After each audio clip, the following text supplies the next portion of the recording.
During the summer nights in Provincetown, Massachusetts, pedestrians and passers-by are treated to a show. As the sun sets, the queens come out. The heels are high, the hair is higher, the makeup expertly applied, turning the performers into amplified versions of Cher, or Barbie, or Lady Gaga, or creatures of their own invention. They gamely pose for pictures with everyone from kids to straight couples from the suburbs to two-dad families pushing strollers. The mood is exuberant and joyful.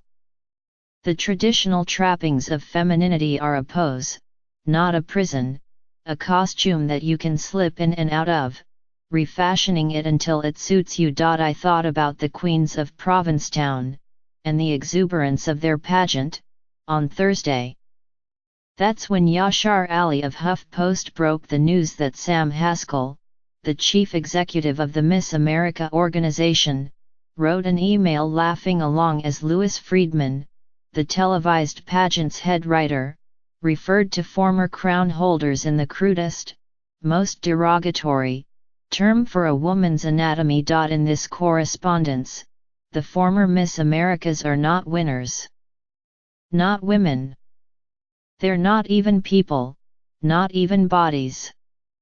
Just body parts. Then it got worse. HuffPost also reported that when Mary Ann Mobley, a former Miss America, died in 2014, Mr. Haskell was part of an email chain with the heading "It should have been Kate Shindle."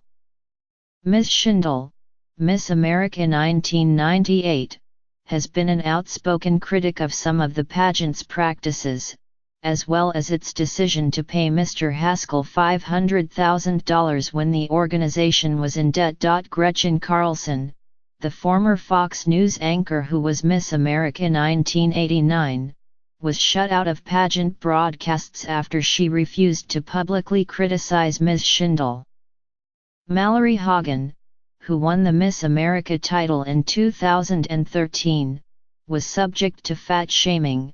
An email chain joked that she was preparing for her new career, as a blimp in the Macy's Thanksgiving parade, and comments about her sex life. In the Me Too era, as a highly conflicted fan of the pageant, I've been bracing myself, waiting for this particular high-heeled shoe to drop. It's not surprising that a contest with objectification baked into its DNA has spawned this kind of talk and behavior from the men in charge. For most of its life, the Miss America pageant has been an odd hybrid. Born in 1921 as a bathing beauty competition with the goal of extending Atlantic City's summer season, at first the pageant was, literally, about the use of women's bodies to sell a product or a place. Even after sections for talent and interviews were added, even after the swimsuit competition was renamed to recognize lifestyle and fitness in swimwear, even after the organization swapped prizes of fur coats and screen tests for scholarships, the pageant has struggled to reconcile its search for brains with its obsession with beauty. Miss America has soldiered on, though, even as it went from being one of the highest-rated broadcasts on television in the 1960s to a target of feminist ire in the 1970s to a relic and a curiosity in the 2000s. ABC stopped airing the contest in 2005. The pageant moved from Atlantic City to Las Vegas, from broadcast network to basic cable.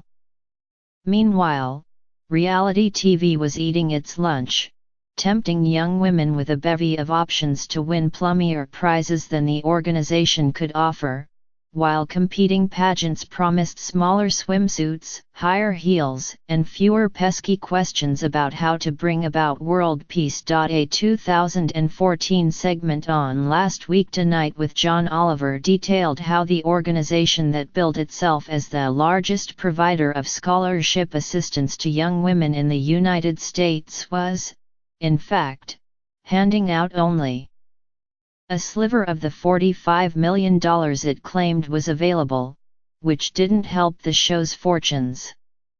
Miss A was on life support. Mr. Haskell was instrumental in turning things around.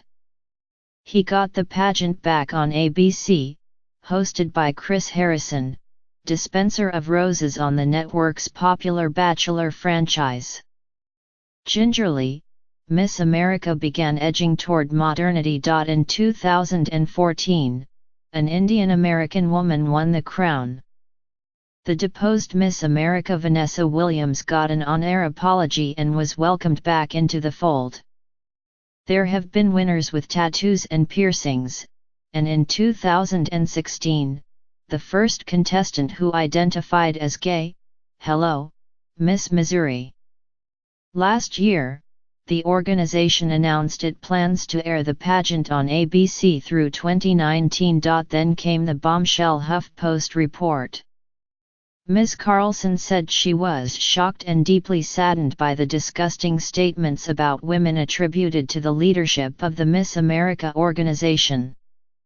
On Friday, Kate Shindle wrote, "I almost don't have the words to respond to Yashar Ali's revelations about the current leadership of the Miss America organization," adding, "It makes me physically ill." Dick Clark Productions severed its relationships with the pageant.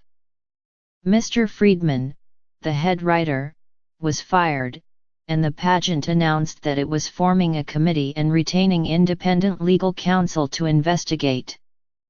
By Friday afternoon, 49 former Miss Americas, including 87-year-old Bebe Shopwaring, were pushing for more, calling on leadership to resign. Mr. Haskell was suspended on Friday. It might not be enough. Nothing might be able to remove the stain of so much hateful, crude, sexist talk. It might be that we've seen our last weeping, rhinestone-crowned Miss A making her way down the Atlantic City walkway. So what's a pageant fan to do? Maybe Mr. Haskell's emails hastened the process of a slow and natural death, an extinction by attrition, where eventually the pageant would ditch the swimsuits, as Miss Teen USA did in 2016, acknowledge that nobody, much less a 19-year-old college student, wears evening gowns, and admit, if we're all being honest, that drag queens are doing this better. Maybe it's time to look to places like RuPaul's Drag Race for traditional femininity played as spectacle. There's still joy to be found in the transformation and performance, in watching someone with hair teased high and waist cinched tight competing for a prize. And if that joy comes from RuPaul's bevy of beauties and not the Atlantic City boardwalk, we're surviving the presidency of a former pageant owner who called one of his beauty queens Miss Piggy when she gained weight after her win. Certainly we'll survive that, too.